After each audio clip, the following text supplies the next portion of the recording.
ওয়াকফ বিল ও জীবনদায়ী ওষুধের মূল্য বৃদ্ধির প্রতিবাদে বিক্ষোভ মিছিল করল তৃণমূল। বৃহস্পতিবার পশ্চিম মেদিনীপুর জেলার ডেবরাতে ওয়াকফ বিল পাস ও জীবনদায়ী ওষুধের মূল্য বৃদ্ধির প্রতিবাদে পথে নেমে বিধায়কের নেতৃত্বে বিক্ষোভ মিছিল করল তৃণমূল। কয়েক হাজার মানুষ নিয়ে ডেবরা বাজার জুড়ে মিছিল করা হয়। মিছিলে পা মেলালেন ডেবরার বিধায়ক হুমায়ুন কবির। মিছিল থেকে কেন্দ্রীয় সরকারের জীবনদায়ী ওষুধের মূল্য বৃদ্ধি ও ওয়াকফ বিল পাসের বিরুদ্ধে প্রতিবাদ জানানো হয়।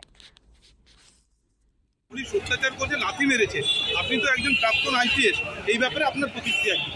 এই ব্যাপারে যা প্রতিক্রিয়া দেওয়ার আমাদের সেক্রেটারি, সিপি এবং এডিজি ল অর্ডার দিয়েছেন, এই ব্যাপারে নতুন কিছু বলার নেই আমার। ঘটনাস্থলে আমি ছিলাম।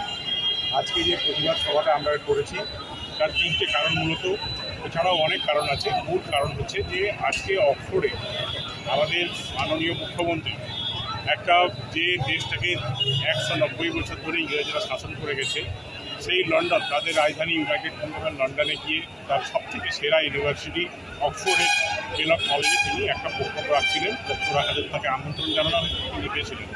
সেই বক্তব্যটা কিসের উপরে? এম্পাওয়ারমেন্ট অফ উমেন, মহিলাদের ক্ষমতায়ন।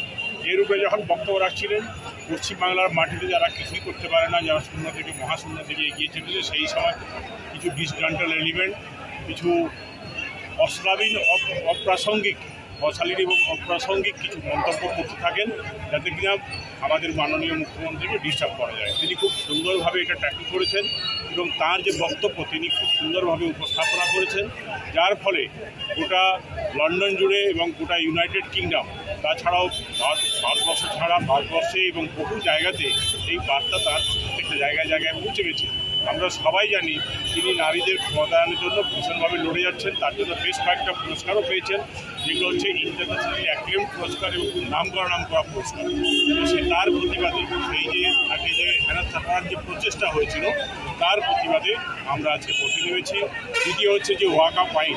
ওয়াকফ আইন 5 তারিখে আপনারা সবাই জানেন প্রেসিডেন্ট সই করার সঙ্গে সঙ্গে যেটা লোকসভায় এবং রাজ্যসভায় যে বিল পাস হয়েছে, সেই বিল যে পাস হওয়ার পর প্রেসিডেন্ট সই করেছেন এবং 5 তারিখ থেকে বিলটা লাগু হয়েছে। তারপর দেখা যায় যে গোটা 10 কেস হয়েছে। সেই আইনের বিরুদ্ধে প্রতিবাদ আমাদের নেওয়া দরকার, কারণ এটা এক পেশে আইন এবং অন্যায়ভাবে আজকে মোদী সরকার গণতন্ত্রকে উড়িয়ে দিয়ে অসাংবিধানিকভাবে সংবিধান বিরোধী, তিনি একজন সংবিধান বিরোধী মানুষ, তিনি যা মনে করেন সেটাই করেন।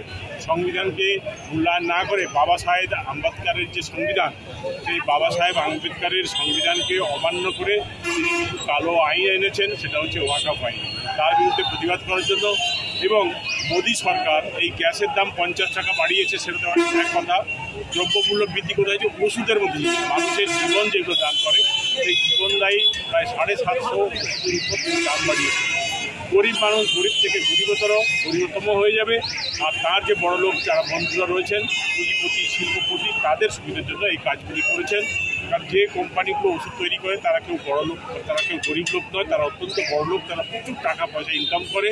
এবং এর থেকে বোঝা যাচ্ছে শুধু এইটা নয়, অন্যান্য যে দ্রব্যমূল্য ক্রমশই বৃদ্ধি পাচ্ছে, তার প্রতিবাদে কেন্দ্রীয় সরকারের যে ভ্রান্ত নীতি এবং মোদী সরকারের যে গরিব বিরোধী, আদিবাসী বিরোধী, ওবিসি বিরোধী, আমাদের দলিত বিরোধী, শিডিউল কাস্ট বিরোধী, মুসলমান বিরোধী, বিভিন্ন তার যে বিরোধিতার প্রতিবাদে আজকে আমরা রাস্তায় নামতে বাধ্য হয়েছি। হাজার হাজার মানুষ রাস্তায় নেমেছেন, আপনারা দেখলেন।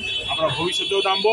আমি একটা কথাই বলবো যে আমাদের নেত্রী মমতা বন্দ্যোপাধ্যায় যখন পর্যন্ত আছেন, পশ্চিমবাংলায় অন্য কোথাও যাওয়ার দরকার নেই মানুষের, তার উপরে ভরসা রাখতে হবে। যা কিছুই ঘটনা ঘটছেন চোখের সামনে দেখছেন, আমাদের মমতা বন্দ্যোপাধ্যায়, আমাদের নেত্রী, আমাদের অভিষেক বন্দ্যোপাধ্যায়, আমাদের নেতা, তারা রয়েছেন। মানুষের ভয় পাওয়ার কিছু নেই। সমস্ত সমাধান তাদের কাছে আছে। এবং এই কথা আমি জোর গলায় এটা বলছি আজকে এত জনসমাগমের মাধ্যমে।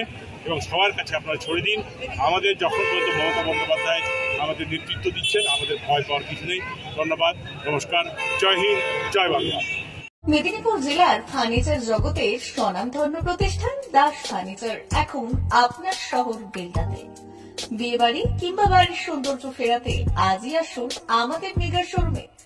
শপিং স্বাদ পূরণ করবে মেসার্স দাস ফার্নিচার, বেলদা কেশরী মোড়, হসপিটাল যাওয়ার রাস্তায়, বিএসএল অফিসের পাশে, পশ্চিম মেদিনীপুর। এখানে পাবেন নিজস্ব কারখানায় তৈরি সমস্ত প্রকার কাঠের ও স্টিলের ফার্নিচার। এখানে পাবেন modular box cut, modular bedroom set, দোলনা, garden furniture, wall unit, modular dining set, office furniture, digital print আলমারি, modular sofa, sofa cum bed, modular centre table, fibre furniture, wooden furniture সহ যাবতীয় ফার্নিচার আসবাবপত্র পাওয়ার একেবারে বিশ্বস্ত প্রতিষ্ঠান দাস ফার্নিচার। দাস ফার্নিচার এখন আপনার শহর বেলদাতে। আমাদের dealership Bharat side, Quanto furniture, Hasmukh furniture, smart furniture, supreme furniture, Kurlon mattress, century mattress, classic mattress ইত্যাদি।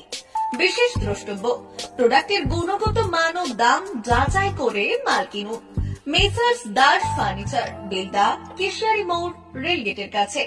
বাড়ির সৌন্দর্য ফেরাতে আজই চলে আসুন দাস ফার্নিচারে, নিয়ে যান সুলভ মূল্যে যাবতীয় সামগ্রী।